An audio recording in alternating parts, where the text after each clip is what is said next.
swing and a drive. Right field and deep. Back goes Aquino. It's got a chance. Gone. Get out the tape measure. Long gone. Fly the W! Cubs fans, it's time to fly the W with Dustin Rhodes and Paul Crawley-Jean.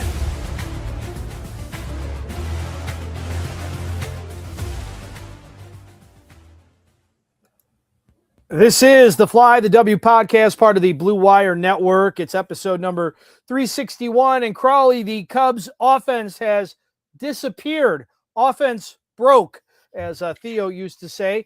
Don't forget to listen, download, subscribe. Most importantly, review the podcast.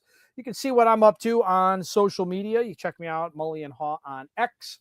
And you can follow me at Crawley's Cubs on X, Blue Sky, and TikTok, and Crawley's Clubhouse on Facebook, Instagram, YouTube, and Threads. And you can email us at crawleysclubhouse@gmail.com.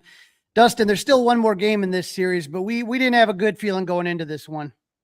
No, this was not something that felt right going in. And the goal was, don't get swept, right? That was the goal. Don't get swept. And they may still get swept as we're going live here, recording, depending on which version of us you are listening to. They've got Ben Brown, and they've got a tough road ahead of them because Chris Sale's going for the Braves.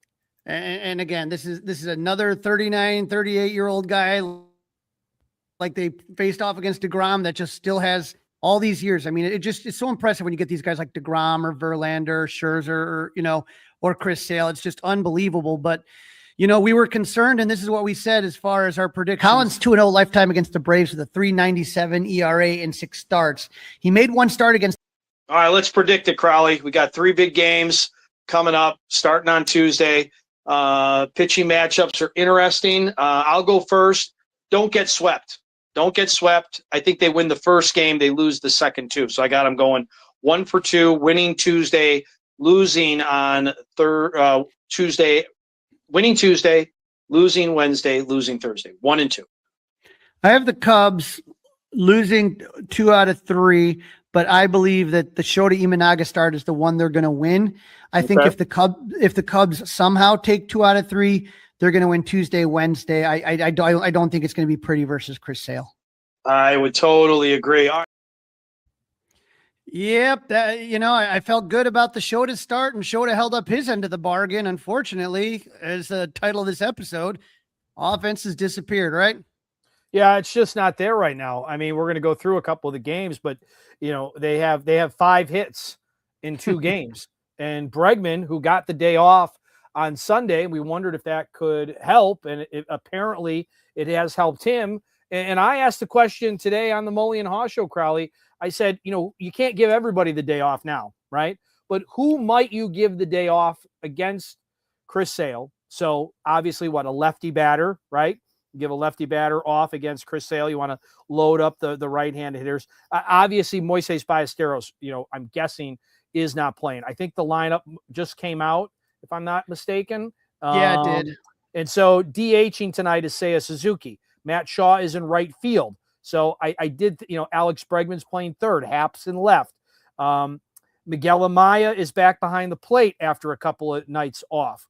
So, they're stacking it with their righties, and you will not see Mo Baller in there unless they go to a lefty in the bullpen. So that makes sense. And I'm guessing, Crawley, that when they go over to the south side, which we're going to talk about during this episode, I'm guessing Mo Baller will be back in the lineup a couple of times. I don't think he's going to be batting second, though. I don't think he's going to be batting third. I think they've got to flip that around a little bit just so this stuff happens. I heard Craig Counsell on today with our afternoon show of Spiegel and Holmes.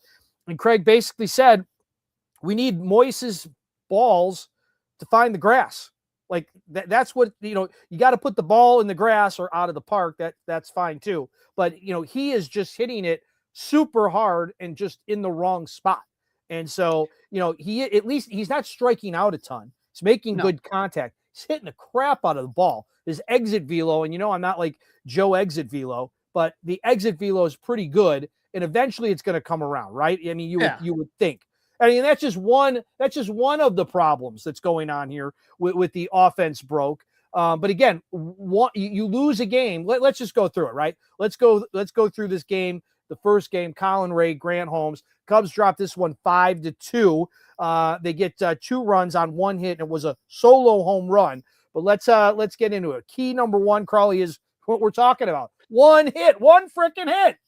Yep. And to hat tip to Bob Uecker. That's all we got. 1 goddamn hit. Yeah, that was classic major league there. But we recapped the Cubs series loss to the Rangers on the last episode, and they were shut out in back-to-back games.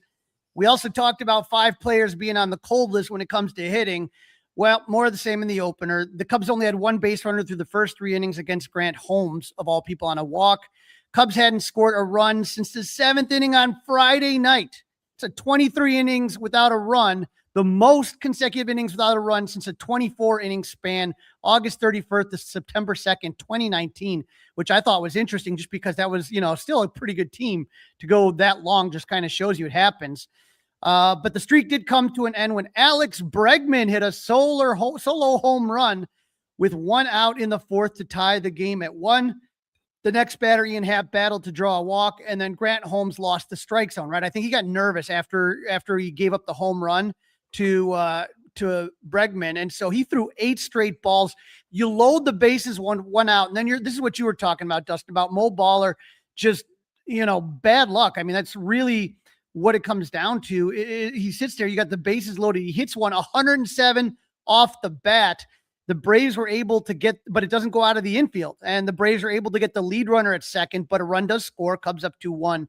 But now that there's 2 outs, runners at the corner, Dansby strikes out on 3 straight breaking balls. Dustin, this season, Dansby's hitting .037 against breaking balls. Threw him 3, right? Boom, boom, boom, done. That would be it for Holmes, but Didier Fuentes would pitch 3 scoreless innings, and Dylan Lee and Raciel Iglesias would close it out. Let's hear from the skipper, Craig Counsell, on this one right here. I can tell you he wasn't too happy. And then offensively, we did something for 1 inning, and that wasn't enough. And 6 base runners tonight, not enough. So that's the game. And then they went to the bullpen right away, and I thought Fuentes did it. When you go to the bullpen after 4 innings with the team, you're like, you got a shot here. But Fuentes did a really nice job against us. He shut us down. It was really nothing. Usually the Cubs are able to get that starter out early and then beat up on the bullpen, but this is the Braves bullpen, and it was really good. Really good, the bullpen. Yeah. Mm-hmm. 1 hit, 5 walks, 6 base runners, only 1 inning where there was a runner that got past first base. Cubs were 0 for 2 with runners left on base. Since their last win on Friday, Dustin, the Cubs were 0 for 19 with 18 men left on base. How often is it, Dustin, that the Cubs have had 1 hit and that solo hit was a home run? Well, we have that info for you right here. Boom. This is Chris Antonacci, who's a great follow on Twitter. It happened in 1950 with Moose Morin. April 16, 1960. It happened August 21st, 2021, Patrick Wisdom. And it happened on Tuesday night, Alex Bregman. 1 hit, and that hit was a home run. So not normal. The one bright spot, though, Dustin, offensively, and you said this about the rest, Alex Bregman, he came into the night slashing 160, 300, 200. He had 2 extra base hits over his past 14 games. But this is the same thing like with Mo Baller. He had a 44% high hit rate coming in, which is above his career average of 38%, and it's higher than the MLB average, 37%. So, he's just one of those guys over the last few years that has been able to hit with power. And Marquis put this up here. When you look at the most home runs at third base, and this is since the start of the 2022 regular season, Eugenio Suarez, 130, Austin Riley, 115, the great Jose Ramirez from Cleveland, 111, Manny Machado, 104. But Bregman is on this list, tied with Max Muncy. Those are big boppers on there. So, I know that, Bregman's a slow starter, but he definitely needs to kind of turn the corner here. Yeah, absolutely. He's got to turn the corner. It's a great point by you, Crawley, about turning the corner. All right, what do we want to do next? Get into the PCA catch? Well, key number 2, Colin Ray needs to watch out for. We said this on our preview, right? Look out for Colin Ray. Or we said, look out for Mike Yastrzemski. That's what we said on the last episode. Look out for Mike Yastrzemski. He hits Colin Ray. That's why we do this when we do these kind of, the pitching matchups and all that stuff. Yastrzemski had been struggling mightily as a Brave this season, slashing 200, 264, 252 with 6 RBIs and 115 at bats entering Tuesday's night's game. What does he do against Colin Ray? 2 for 2, hits his first home run of the year, and he doubles his RBI total. Bottom of the third, Dominic Smith, who is a former Cub, actually. He was in spring training with the Cubs a few years back. Went 4 for 4 in the game. Singles advanced to second on a ground out. Scores on a Yastrzemski single to put the Cubs up 1-0. Cubs would take the lead in the fourth. In the bottom of the fifth, Austin Riley tied it with the leadoff home run. Dominic Smith would single, and Yastrzemski would hit a 2-run homer to put the Braves back on top. They would score on a 1-out single by Matt Olson to make it a 5-2, and that's how this would end. Dustin, it wasn't a big key in the game, but I just always like to bring it up. I call him 5-star Pete. Even though the Cubs lost, Pete Crow Armstrong had an amazing catch in the bottom of the second. Austin Riley hits 102 off the bat, goes 386 feet to right center. Pete makes an unbelievable catch off the wall. The expecting batting average on that ball normally is 760.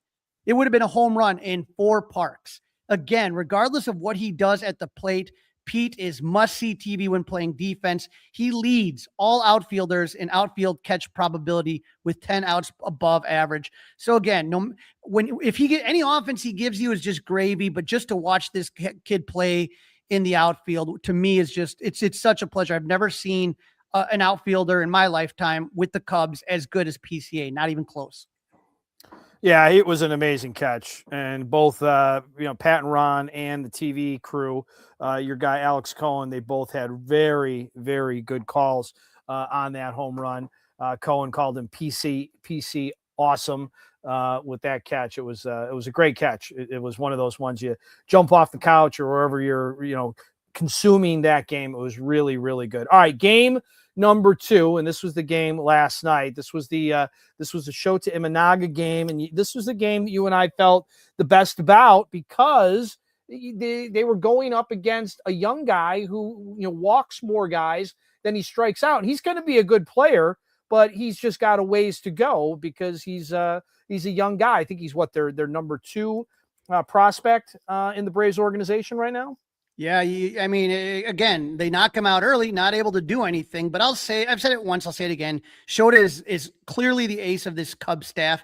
And if he continues it up, he's going to be an all-star, right? Against one of the best hitting staffs in baseball. Shota kept the Braves hitters off balance. Not only were the Braves at the top at every offensive category, they're also one of the baseball's best clubs against left-handed pitching. They averaged 270 against lefties.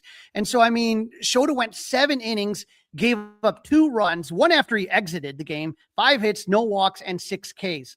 He gave up a solo home run in the 4th to last year's Rookie of the Year, Drake Baldwin. But Dustin, the pitch was a good pitch. It was like low and away, and Drake Baldwin's just a big, strong kid. He swung down and got it. The defense, for the most part, was pretty good, turning a couple double plays in the 3rd and 4th. Yeah, Shota got out of a couple of jams, right? He got out of a couple of jams. Yeah, and so when I take a look at this, he cracked right now MLB's WAR pitchers for the best WAR. He is right behind Paul Skeens at 1.6. You look at this name of the guys that are on here. You got Cam Schlitter, Dylan Cease, Chris Sanchez, Max Fried, Jacob Mizorowski's doing some sick stuff.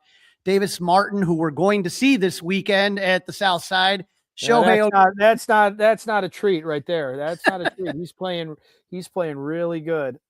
Yeah, but it's just unbelievable. But key number 2 to this game, another Maton meltdown. Shota was on the mound in the 8th facing lefty Michael Harris. Harris hits a broken bat single. He's busting it down the line. Nico tried to do that glove scoop throw, but the ball goes over Michael Busch's head. He was credited with the single, but maybe Nico had a little more time, but I'm not going to rag on him that much. But that's it for Shota.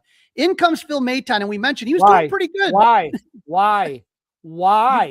Dustin Crowley, if this was a playoff game and you had Shota in a playoff game in a 1-1 tie with a guy on, are you going to Phil Maton? No. Who are you going to? You're going to Palencia, right? I'm saying based on you don't have a lead. Right it's now, a tie game. You're going to. I don't. But you got to go to Palencia. You got to keep it a tie game. You got to keep it a tie game. When your offense is broke, you've got to keep it a tie game, in my opinion. This had me absolutely fuming and dropping words that my kids don't like me saying in the house. They think something's really wrong. All I can tell you is that you were okay with it. You were okay with it. Look, this is what you paid the guy. This was your big get. Well, it's a bad investment. You don't have to rub Carter and Jed's nose in it that they made a bad investment. It happens. I mean, you know what we are as far as injuries and all the guys that are out. I'm aware. It is what it is, man. You can't just keep saying Daniel Palencia. I mean, it's someone else has got to step up. And up until then, he held the opposition scoreless in the previous 5 appearances. He just sucked on Wednesday night. That's it. Who were the I'd like to go back and see who those people were that he held. He held down. He held the Rangers down. He's held good teams down. It wasn't just nobody, but now you know you what got I'm saying. I mean, I just felt bad that Shota pitched his ass off, and that's what happened. I have no doubt about that. I'm just telling you, you got guys, and they're gonna struggle right now. Unfortunately, with Maton, there's nowhere to hide him. You got to play him. It just is what it is. I mean, how many guys can you hide? And like I said, Palencia is just coming back off an injury. They're still not going back to back with him. So sounds like a song, Crowley. Nowhere to run to, baby. Nowhere to hide. Right. And Walt Weiss is going to call Mike Yastrzemski to pinch hit. Maton leaves an 84-mile-per-hour sweeper right over the plate. Yaz hits a double. Harris comes up to score. Cubs now trail 2-1. Next batter, Mauricio Dubon. He's not even a power hitter. Maton hangs a curveball. Dubon deposits in left field, and the Cubs trail 4-1. That would be the final. But Dustin, key number 3, the offense continues to be MIA. You can complain about Phil Maton all you want. One run isn't going to win you a lot of games. And for a second night, but the point maybe they get out of that inning, and that maybe motivates some people. That's all I'm saying. Maybe, but for the second night in a row, now you're out of gas. My point is now you just feel defeated, right? There's no chance you're coming back for that. The way the Cubs offense, the form that the Cubs offense is in, you're just not coming back from that. Again, there's not much you can do when you can't score runs. Period. Were you confident in the night? I'm not gonna argue that. I mean, listen, you're not gonna win games by scoring 1 run. You're not gonna win 2 games by having 5 damn hits between 2 games, right? I mean, it's just not gonna happen. Here we go. Right, key number 3, right? The offense continues to be MIA. Yeah, and second night, they got the Braves starter out before the 5th, and like the night before, the Braves bullpen shut them down. When you look at that, Kelly and Robert Suarez and Iglesias, I mean, it's just sick. It's just, good night, really, Also, Dustin can't get the big hit. 3rd inning, 1 out. PCA walk, steal 2nd, stranded. Top of the 4th, 1 out. Alex Bregman singles, Ian Happ walks. Seiya and Bush strike out. Cubs finally break through in the 5th. Carson Kelly leadoff single. PCA grounds out. Dansby walks, runners at 1st and 2nd. Starter J.R. Ritchie's out. Tyler Kinley in. Birthday boy Nico Horner singles. Kelly scores. Cubs tied at 1. Moises just misses 1. Hits a deep fly ball out. Runners advance to 2nd and 3rd. Bregman grounds out. And so it's just this constant theme that we kind of keep running in with this losing streak with the runners in scoring position. And right now, Dustin, it's just a mess. Marquis put this graphic up after the game last night during the skid. You're taking a look at this. I mean, this is just a disaster. In this losing streak, the Cubs have been shut out twice and are 1 for 27 with runners in scoring position. And that's where we're frustrated right now. And, we got another game tonight against Chris Sale, another former Southsider. And so hopefully the Cubs can turn it around. But, not only, you're scared because of the way things are kind of shaping up. And now you got a red hot White Sox team that the Cubs are going to have to come home to. And so they better figure out a way to get it done tonight. Otherwise they're going to have a 5-game losing streak. Right. So it could be a 5-game losing streak for the Cubs and a 5-game winning streak for the Sox. The Saturday night game, and just a little programming note, I will be Zach Zaidman, not calling any play-by-play. Don't worry about that. But I'm be doing the pre and the post over at the rate, 35th and Shields. Here I come. I've not been there, Crowley, and I don't know how long. I'm trying to remember the last time I was at the rate. And it's not terrible. Like, the food's good, the beer's cold. but I have not been there in a long time. And I haven't been there to work in even longer. I mean, the last time I worked there, I think it was still one-on-one sports or Sporting News Radio, long time ago. So, it's going to be hopefully fun. you bring home the win. Is, Hopefully you bring home the win. Yeah, that game on Saturday is standing room only right now. Standing room only.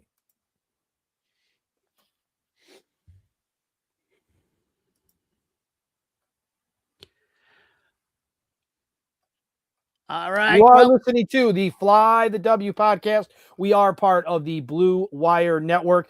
This episode, it's number 361. The Cubs offense has absolutely disappeared. Don't forget to listen, download, review, subscribe to the Fly the W podcast. 5-star review, you'll take it.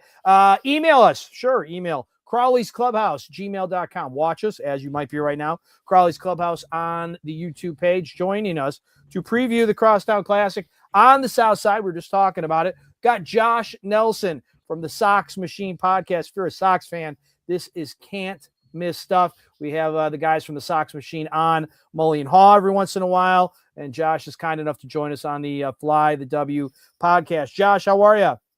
I'm doing well. This Crosstown Classic at the beginning part of this year was just another series from a White Sox perspective. But boy, have things radically changed in the last week. We got some juice, Josh. We got some juice. Definitely some juice. As you mentioned, Dustin, like Friday and Saturday, completely sold out. Also causing some issues for Cubs fans coming to the South Side. The 35th Street is closed. So you can't go down 35th. If you are driving, if you want to tailgate, you have to get off the highway at 31st. If you are coming west, Pershing is a complete mess right now because of road construction, and 37th does not connect anymore from Halstead all the way to the stadium because of road construction. So expect a lot of congestion. If you can, either ride share or take the red line to the stadium. I'm being nice here. I'm giving that PSA early. It's going to be congested getting to Rate Field this weekend. I was just going to say, you sound like a public service announcement for riding public transportation, ride your bike or something, but that is good. That is good intel. And I don't know if you caught it, but I am going to be down there on Saturday working on the radio side of things. So thanks for the tip. I have no idea how I'm going to get there. Hopefully Waze can get me there. I can tell you, yes. I went last year. I did a traditional red line doubleheader. We caught the Cubs Brewers, and then we took the red line and went down to go see the Cardinals versus the White Sox. Wow. And it was a blast, man. 18 innings of baseball. It was a lot of fun. I like Guaranteed Rate Field. I think it's a beautiful ballpark to catch a game.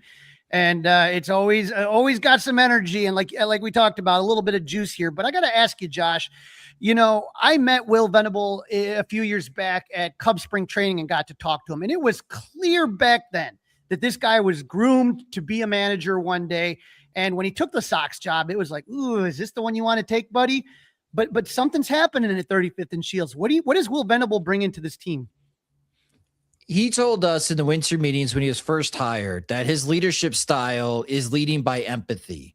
So he's not a fire and brimstone type of manager, which you would think from a White Sox perspective, is that really the direction that you want to go? I mean, this is an organization that will be honoring Ozzie Guillen this summer by retiring his number. And Ozzie definitely brought the fire if you cross paths with him, or if he didn't like the way that you were playing in a certain way. But with Will Venable, he's brought in a kind of a loose atmosphere, allowing these pretty much kids. I mean, the White Sox are starting so many players under the age of 26, and they are one of the youngest teams in all of Major League Baseball. And it's allowed all of these young players to grow up together, learn from those mistakes, understand that even if they do make a mistake on the field, that it's a learning experience. It's not something that they're going to get benched for. And allows them to be a little bit more aggressive with their play. And all of a sudden, especially in the last week, guys, you are starting to hear a lot more confidence, especially when Colson Montgomery speaks and Chase Mydroth is talking to the media after the game. They are really buying in what they have been doing, especially in the last 35 games. This is a team that started 1-5 this season. And for them to climb back and be at 500 for the first time since the end of the 2022 season, that's a lot. And I give Will Venable a lot of credit for being steady. He is not too high and he's not too low. And even with this recent play, he's trying to downplay of this recent success and say, we're still trying to focus on the daily tasks and try to get better every single day. We're not looking ahead to proclaim that we're going to be AL Central division contenders this year, or we think we're a playoff team. He constantly says the same thing after every game and before every game meeting with the press. And I'm sure he'll be asked in a few minutes here before his pregame media session with the beat reporters. We're focused on today. We're not looking ahead to this weekend against the Cubs. We have a long way to go to get better and where we want to go. And I think that calming presence has been a breath of fresh air for this White Sox organization. I think you're 100% right with what you're saying, Josh. I know you know the White Sox as well as anybody else, but I have to follow up now based on what you just said. I'm listening closely. I am jacked about this series. That's not going to be any big shock. But Scott Merkin had a really good piece about Cubs and Sox, and one of the Sox players you mentioned said, it's going to be freaking awesome. Bring them on. Bring the Cubs on. And I just wonder if they are maybe looking ahead a little bit. And is that the type of thing? These games against the Royals, they all count the same overall, but these are divisional games. And right now the AL Central is kind of up for grabs. So is that poking the bear a little bit? Is that looking ahead, or it's just a young player being asked a question and being honest?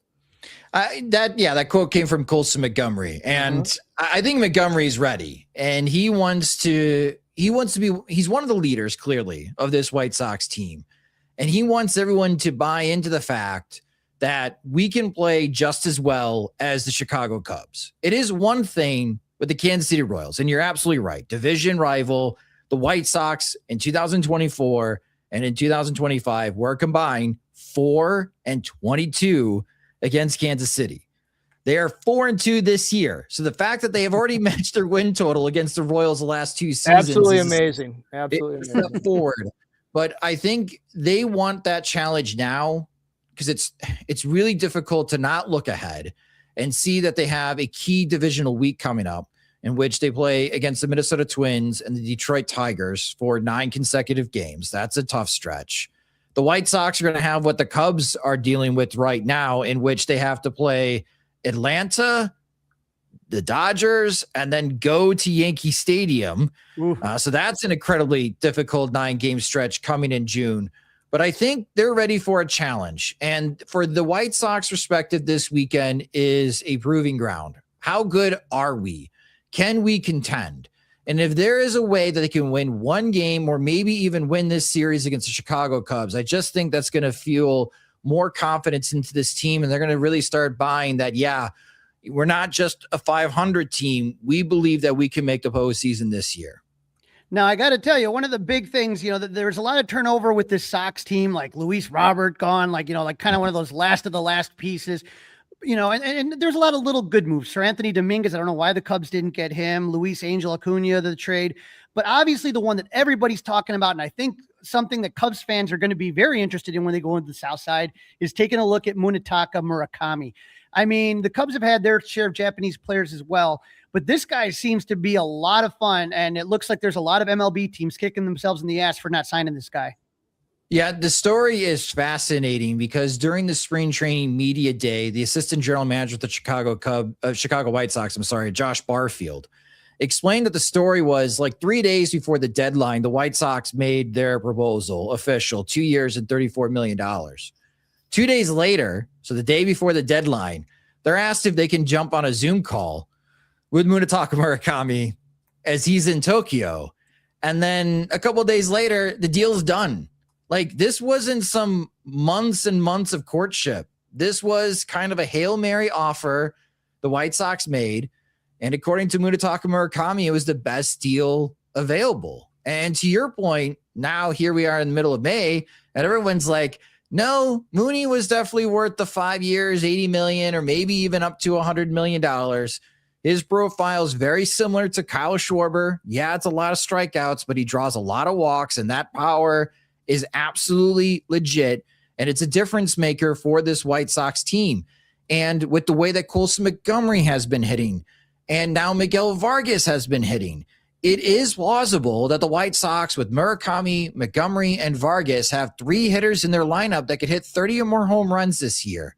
And that has been a long time since the White Sox have been able to hit for that type of power. Now, what about the other 6 guys? I mean, that is a very good question. And where else can the White Sox gain power? We just received word that catcher Kyle Teal will not be available for the White Sox this weekend against the Chicago Cubs, and most likely will be rejoining the team next week as he needs a little bit more time rehabbing his hamstring down in Charlotte. But this team will continue to get better. Murakami, it's funny to say, he did not play on very good teams in Japan. So to be on a losing team is nothing new for him. But the way that he's been starting and the way that he just wants to prove everybody in Major League Baseball wrong, he's got a big chip on his shoulder, and he's joined an organization that always has a big chip on their shoulder. And now this team is winning. I'm curious to see where Murakami takes his play moving forward. Yeah, great point, Josh. Somebody the White Sox are going to have is their really, really good starting pitcher Saturday night. And Grant Taylor is going to be starting in that contest. I believe it's Jamison Tyone going for the Cubs opposite of him on Saturday night. We'll get to that in a minute. It doesn't matter. It's not really the point. Were you as offended as Chuck Garfien was that Sports Talk Radio was talking about, are the White Sox going to have to trade Grant Taylor to get some, they've got a chip here, load up on some prospects, but you want them, to me, you hold on to them now, but I understand why we were having that conversation earlier. He's been awfully, awfully good. I mean, right now, he's definitely the all-star. He's your ace of your staff. I mean, he's been really, really good. Yeah, Grant Taylor, and then there's Davis Martin. I think Davis is going to start on Saturday. Oh, sorry, Davis Martin will start Saturday, right? But we'll see Grant Taylor for sure. Yes. The Cubs will definitely see Grant Taylor. And yeah, there's been a lot of conversation internally about what the future holds for Grant Taylor. What's interesting about Davis Martin, I don't think anyone saw this level of production, maybe not even Davis, but what's fascinating about him is that in the world of advanced planning, pregame planning, and analytics, he always looks at that stuff. But he's one that he wants to go with the flow. If he knows in the first 2 innings that a pitch is not working, let's scrap it. We're not throwing that anymore. He'll work with the catcher and just say, we're not throwing this anymore. But lately, especially against right-handed batters, this slider that Davis Martin has been featuring for a strikeout pitch has been lethal. I don't think any of us thought that he was a 10 strikeout in a game type of pitcher, accomplished that in his next start, 9 strikeouts. It's one thing for him to eat innings. It's another thing to effectively pile up a bunch of strikeouts. And he's throwing 6 different pitches, and he's throwing this 97 mile per hour 4-seamer, and he's got this incredible kick change that could be 90 to 93 miles an hour. He is going to throw the entire kitchen sink at the Chicago Cubs.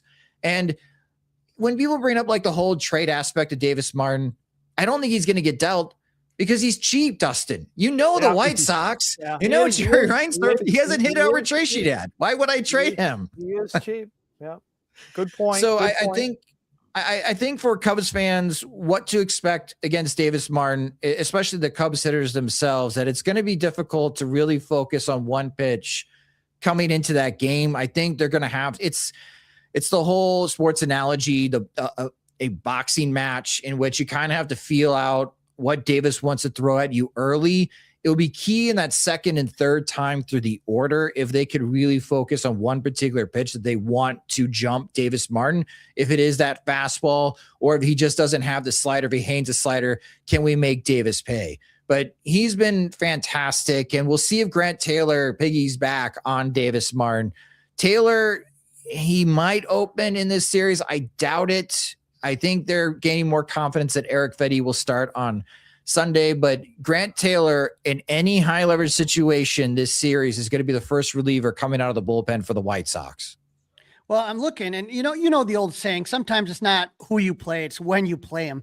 I mean, the White Sox took 2 or 3 from the Mariners in the last week. They're going for the sweep against Kansas City, and on the flip side, the Cubs won 10 straight game on Friday. Their 10 straight game, and then they lose the next 2 to Texas, and now they're looking to get swept in Atlanta. And I'm taking a look right here. In the last week, the Cubs have 0 players hitting over 300 in the last week. Alex Bregman closest at 294. The White Sox have Miguel Vargas, Sam Antonacci, and Tristan Peters all hitting over 300. And again, there may be some Cub fans. I know I saw Sam Antonacci play for in the World Baseball Classic, but there are a lot of guys on this team that have talent that Cubs fans may not recognize. Yeah, you're going to see it feels like the White Sox offense is 2 versions. When you get to the top of the order and the middle of the order, you have to be fearful of the power because, again, Vargas, Montgomery, and Murakami, they've been hitting for power. The bottom of the order, chaos. You're going to see bunting. You're going to see incredibly aggressive base running. Almost to the point of being like too aggressive and getting themselves thrown out. If there's a runner on third and there's 1 out, maybe even 2 outs, and you see Tristan Peters batting and he's going to be batting 8th or 9th in this lineup, he's bunting. He is bunting. So Bregman has to come in and play in. And if they're not effective there, then all of a sudden Murakami awaits. And now you got to play a different style of defense. They're putting a lot of pressure on opposing infields. And that's going to be something that the Chicago Cubs have to be mindful of, is that you cannot relax, especially in the bottom part of the order of the White Sox, because they will suddenly play small ball. It'll be confusing because they're playing for the home run with the middle of the order, but in the bottom of the lineup, they're not afraid. Hit and runs, bunts, whatever it takes to get on base, whatever it takes to steal second, and just try to generate as much chaos as possible. And there is nobody that generates more chaos in this White Sox team than Sam Antonacci. His walk-up song is Ozzy Osbourne's Crazy Train. And I cannot think of a better walk-up song for a player like Sam Antonacci. Well, speaking of that, how about Jared Kelnick last night? This was something that bothered me, right, to your point. So he has the easy double, but he stretches it, tries to get a triple, is throwing out at third, gets credit for a double, and then, he put the ball on the grass, so he gets the 2 driven in. But then after the game, he says that he was being extra aggressive because he wanted to make sure that the runner scored before he made that out. And I know that's also something that I heard Steve Stone say on the station, talking about that Will Venable has stressed about, being aggressive, taking a turn from first. Think you're always going to get a double, or if it's a double, think you're going to get a triple. And this is getting a mindset, and they're building a culture over there. And these young guys sound like they're all pulling in the same direction. So that's got to be exciting. And I know, Josh, you're not just a fan. You're part of the media. You're covering the team, but you were a fan first. And after going through all these really tough 100+ loss seasons, this has got to excite your base. Yeah, the White Sox fans absolutely love Sam Antonacci. They love Chase Maidra. These guys are grinders. Ozzie Guillen would have loved these two on the 2005 team. I mean, if you teleported Chase Maidra and Sam Antonacci and they were the 2005 Chicago White Sox, they'd be legends like Joe Creedy is, where a lot of people outside of Chicago don't know who Joe Creedy is, but Joe Creedy never has to buy a drink in Bridgeport for the rest of his life. And it is this type of style that they are grooming down in the minor leagues. And Antonacci was part of those Birmingham Barons teams that have won back-to-back championships in Double-A. And yeah, if you don't have the 30+ home run type of power in your bag, you need to bring something as a position player to the White Sox to merit playing time, whether that is being an incredible defensive player like Derek Hill, and even surprising a lot of folks, including myself, and being an effective pinch hitter against lefty relievers late in the game, or just Sam Antonacci, career infielder, but he's like, I have the athleticism, I'll try playing left field, and he's not Andrew Vaughn, he's not Gavin Sheets out there. He makes good defensive plays in left field, and he's still learning on the fly. So I think it's just this type of heads up play that Antonacci might drop. They know they're not 30 home run guys, but they're going to do whatever it takes to get on base and cause chaos. And when they're on base and all of a sudden you got Murakami and Vargas and Montgomery coming up for the White Sox, that's when White Sox fans have been really excited, because this is when the offense clicks. And that's why they've been pretty consistent lately, scoring 5-6 runs a game. So, Josh, we got 3 at the South Side. Friday, 6:40 Central. Sean Burke, righty, versus Edward Cabrera. Now, Cabrera's been struggling lately. He had his worst start the other day against the Rangers, gave up 5 runs on 7 hits. But, he just hasn't, Cub fans, I think, were hoping for a little bit more, and it really hasn't happened just yet, hoping that it happens this weekend. But tell us a little bit about Sean Burke. So Sean has been... his fastball velocity hasn't been where it's been at the last couple of years. In the past, he's been like a 97, 98 type of guy. Lately, it's been 94, 95. Now, he does have a good curveball, and when he's on, he's placing that fastball where he wants to. When he's off, it just seems like the pitch is right down the middle where he can't find the corners. He was supposed to start on Thursday tonight against the Kansas City Royals, but Will Venable made the executive decision to swap Sean Burke for Anthony Kay tonight. So you'd rather have Anthony Kay, who is getting better, but can also give up home runs. Anthony Kay struggles against right-handed hitters. And I'm curious on how he'll fare tonight against the Royals. But Venable seems more confident having Sean Burke go up against this more advanced lineup of the Chicago Cubs. So I would expect from a Cubs fan perspective, if Sean Burke can place his fastball, I think that's going to be the key pitch. If I was the Cubs hitting coach, I would tell every Cubs hitter, get ready for the fastball. Focus on the fastball and maybe even try to attack it early in the count, because the more pitches that you rack up with Sean Burke, he's not like Davis Smart. I don't think he goes 6 or 7 innings. If he does go 6 or 7 innings for the White Sox on Friday, that's not going to be good news for the Chicago Cubs for the weekend. I can just tell you, Anthony Kay, former Cubs farmhand. He was with the Cubs for a little while. Yeah. We talked a little bit about Davis Martin and that kid. I mean, what do you think it is? He's going against Jamison Tyone, which scares the bejesus out of me, just because Jamison has had trouble with the long ball. And when you think about the bandbox that is guaranteed rate field, and it's going to be like, 80 degrees on Saturday? Yeah. This is a bad recipe right here. But I mean, you talked about it a little bit earlier. Davis Martin, when you look at his career numbers, I mean, yeah, but then all of a sudden this year it's just clicking. And what is it this year do you think has changed? I just think it's the supreme confidence in his arsenal and just the way that he has his flow and freedom from the White Sox coaches to attack hitters the way that he wants to, that it's not so dedicated to the pregame worksheet. It's not like he's pitching for the Miami Marlins where they're calling pitches from the dugout.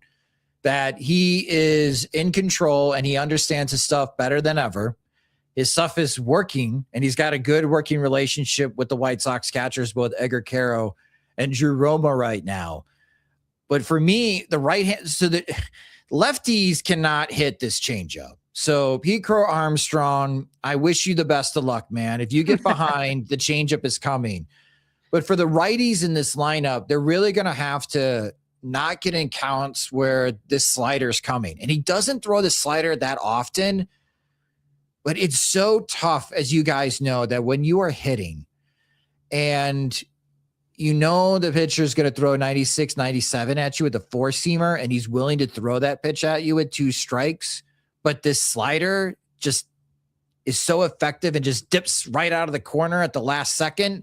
It's so much plate that hitters have to cover right now for the Chicago Cubs and for any opposing team. So that's what I'm going to be interested in, is how the Chicago Cubs attack Davis Martin. Maybe the best strategy is swinging early against Davis Martin. I haven't seen too many teams attempt that type of game plan against Davis. And then Sunday, 1:10 p.m., Colin Ray versus Eric Fetty. Colin Ray's had a couple bad starts again, but against the Dodgers and Braves, against some pretty good teams. Not to dismiss the White Sox, but again, the Braves and the Dodgers are kind of like the creme de la creme. But Eric Fetty is a familiar face, and I feel like this is the Cubs' best chance. But again, every year is different. But Fetty's 0-3 lifetime against the Cubs with an 8.54 ERA, and they scored 10 runs against him in 5 innings last year. And I think Michael Busch is someone that I'm really kind of like my key to, my pick to click on this one on Sunday. But Eric Fedde, second time around with the White Sox. What are they able to unlock with him? So with Brian Bannister, the second pitch that Eric Fedde threw at spring training, just even warming up, Bannister pulled him off to the side and said, "Hey, you're not doing this." And it was just that his body wasn't coming off the back hip. He wasn't in motion and rhythm. He's just all out of sorts from what he was with the White Sox. He makes that alignment, body alignment, being more composed, more balanced. And now he's throwing like he did when he was originally with the White Sox. So I give a lot of credit to Brian Bannister early, helping Eric Fedde at least be very serviceable for the White Sox. In this Sunday start, Eric Fedde has been suspectable. You could hit home runs off of Eric Fedde is what I'm trying to say. He gave up 2 homers to the Kansas City Royals early in his last start. He's been more dependent on the sweeper. So for the righties in this lineup, expect the sweeper. The 94-mile-per-hour sinker can be effective at times, but it can also find itself over the middle of the plate, and that gets Eric Fedde into trouble. But the guy's been a gamer. Even though if he gives up a couple home runs early, the White Sox have been confident in keeping him out there at least for 5 innings. So those are the 2 pitches. If I was a Cubs hitter and even a Cubs fan watching this game, is how well Eric Fedde is placing his 94-mile-per-hour sinker, and how many times he could throw the sweeper just in general, because it's not a pitch that gets ahead of hitters. But if he does get ahead of in the count, opposing hitters are not hitting that sweeper all that well this year. And that's where he really wants to go with his arsenal against opposing hitters. That'll be the focus on Sunday from a Cubs perspective. Well, Josh, real we're going to quick, make our Josh. predictions. Go ahead. I was going to say the same thing, Crowley. We're going to make our predictions right now here. We're going to let Dustin go first. He's going to be our lucky charm at the rate on Saturday. Dustin, how do you see this series playing out? 2 out of 3. 2 out of 3. Unfortunately, I think they lose the game that I'm going to go to on Saturday night. I wonder if we have a little rain delay theater in that one as well. But I think, Sunday is going to be a ton of scoring, and I think Cabrera is going to bounce back. I think the Cubs are going to come back to town, hopefully pissed off, because I expect they get swept. They got Sale tonight, as I'm sure you're aware, Josh, of that. Yeah. So I'm going to say 2 out of 3. Josh, what do you got? I'm going to agree. The Cubs should win 2 out of 3. Let me say that. The Cubs should win this right? series. They should win, right? They are the stronger team. If the White Sox win on Friday and they know that Davis is going on Saturday, I'll be curious to see in how the Cubs respond and how they attack Davis Martin. But they should be favored to win on Sunday. That's the game that I'm most confident in the Cubs winning in this series. Well, Eric Fedde, good luck, buddy. I mean, this is a tough lineup. The Cubs play excellent defense as well. The Cubs should win this series, but it would be a lot closer than I think people are expecting.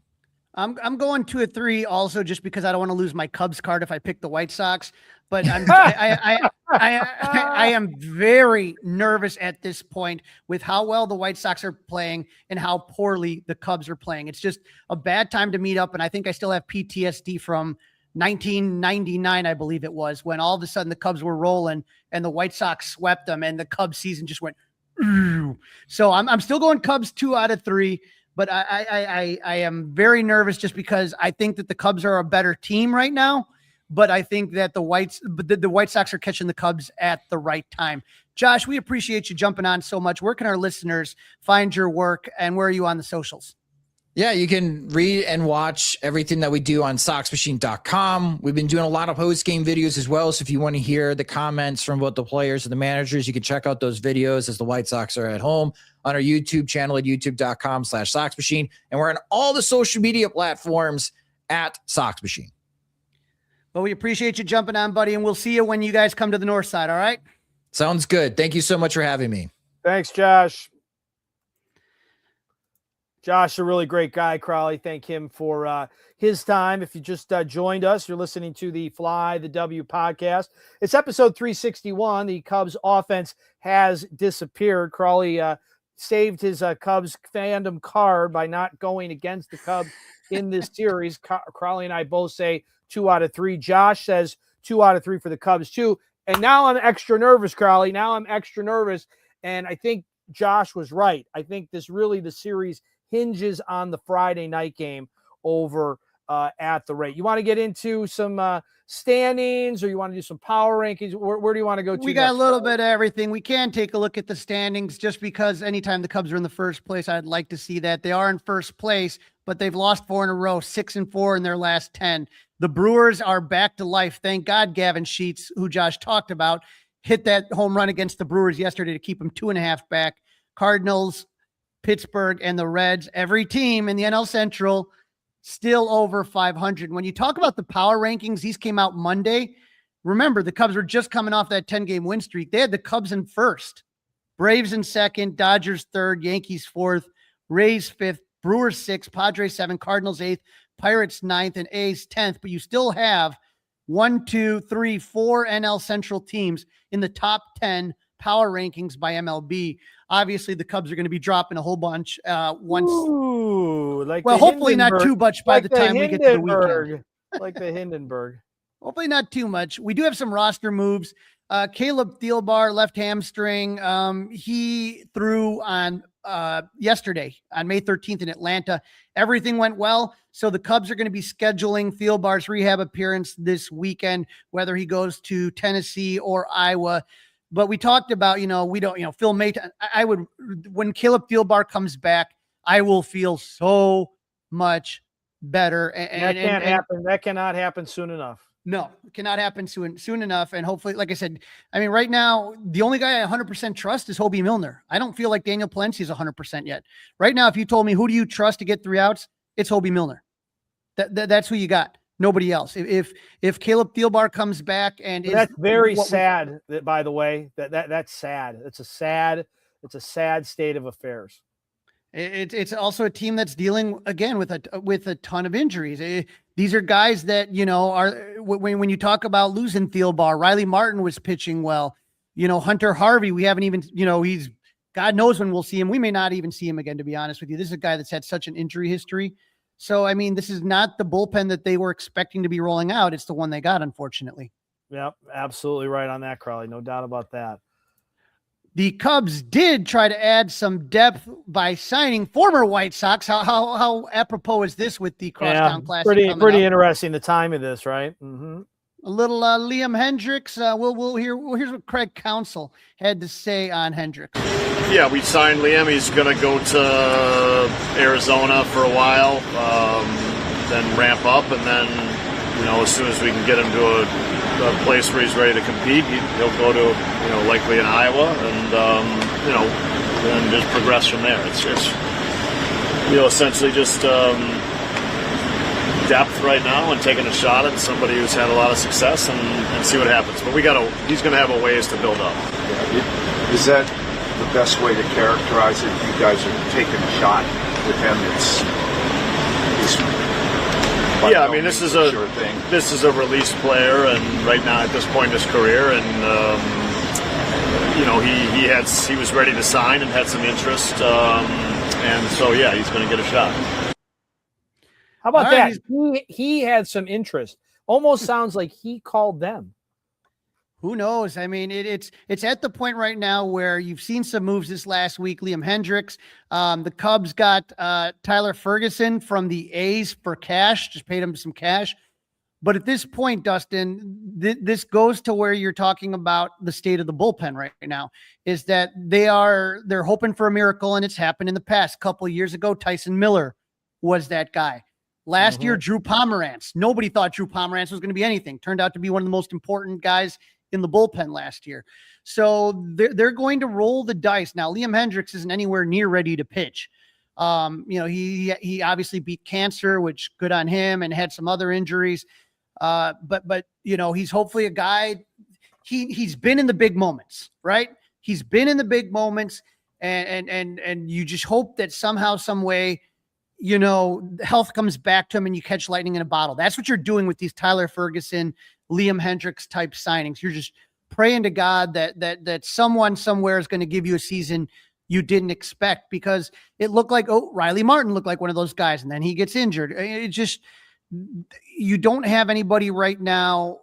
You need a miracle with all these injuries, and they don't have it right now. So that's kind of the frustrating thing. So hopefully it's Hendricks, hopefully it's Ferguson, hopefully it's somebody, but it needs to be quickly, because I don't trust, probably this bullpen is the thing I trust the least right now. And that's because of what, think about it. You lost Colin Ray out of the bullpen. You've lost Ben Brown out of the bullpen. These are guys, Dustin, when you had that win streak, these were guys that you depended on. Yeah. Right.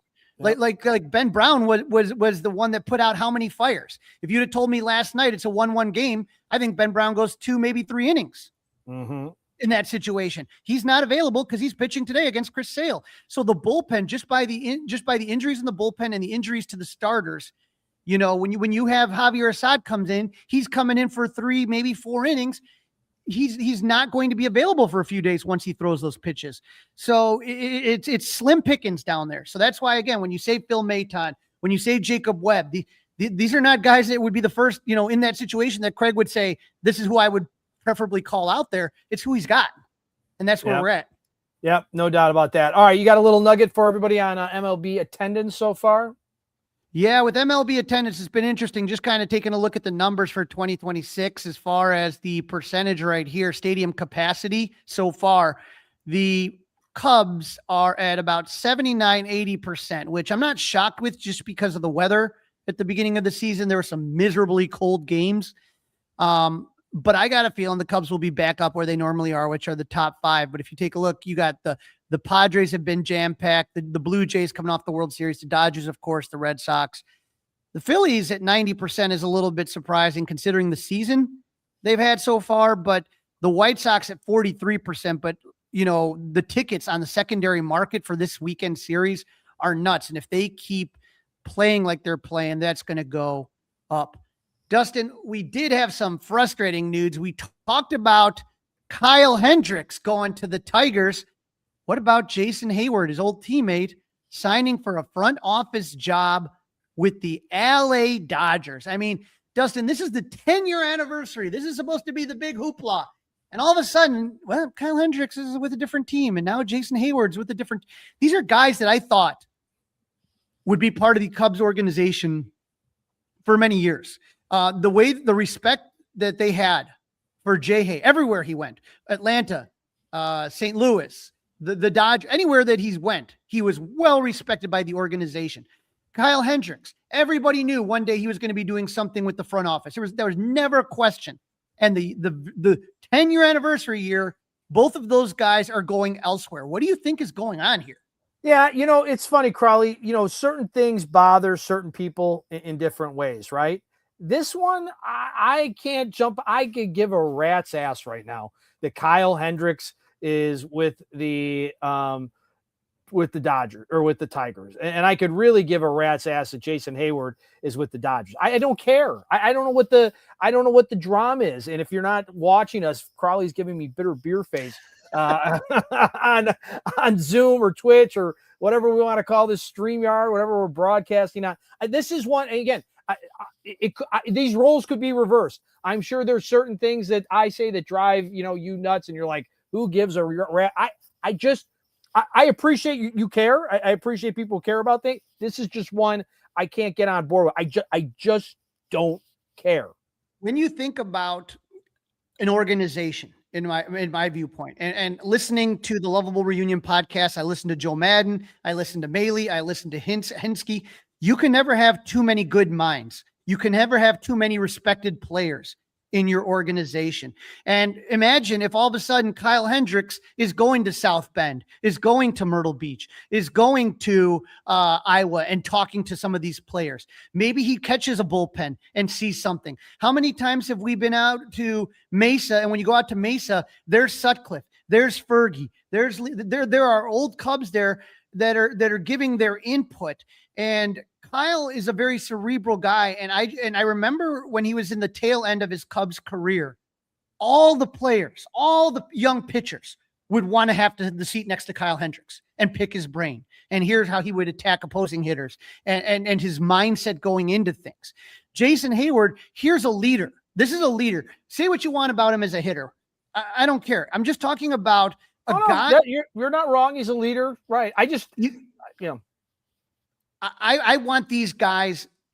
First of all, to me, the World Series team, every one of those guys mean the world to me. Every single one, every man on that roster means something special to me. So I guess in my own selfish way, I want them to be, I knew they weren't going to be Cubs for lives, but having them back in the family, having them back in the fold now that they're out. And I think that both of those guys are going to contribute greatly. And I just wish it was for the Cubs. I guess that's my point, is you cannot have, enough great players in your organization helping out at every level. And when you listen to the guys on the Lovable Reunion, and Maley and Hinsky and Rizzo and Ross and Madden, they said to a T, it was everybody from the top down, everybody rowing in the same direction, getting them to the World Series.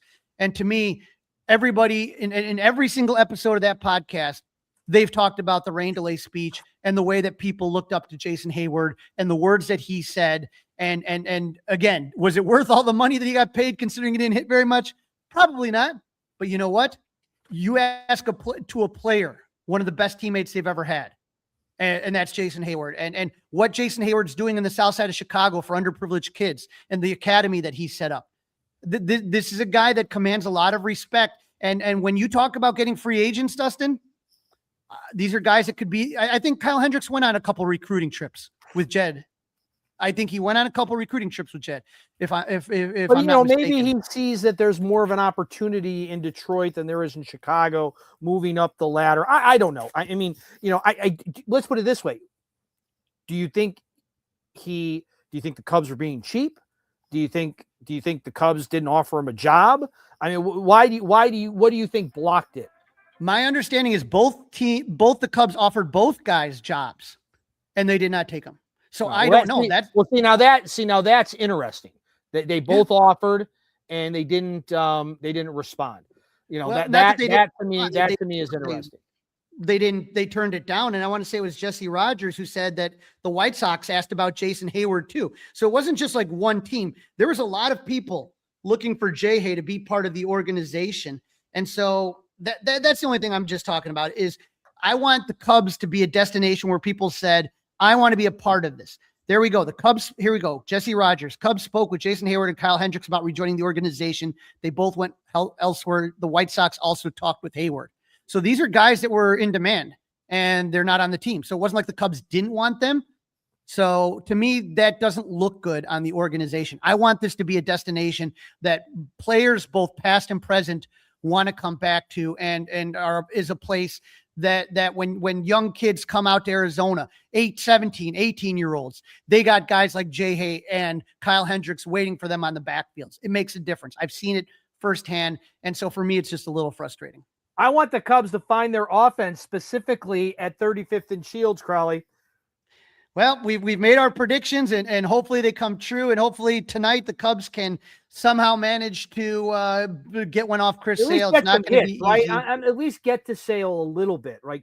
Don't come back home with 6 hits, in a 3-game series and get swept by the Braves.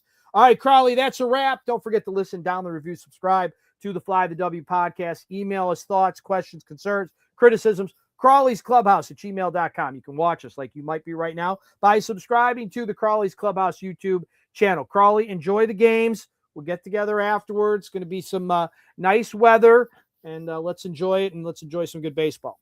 Yep, and have fun at the South Side. Be respectful, Cub fans. And Dustin, enjoy yourself at the rate. Go Cubs!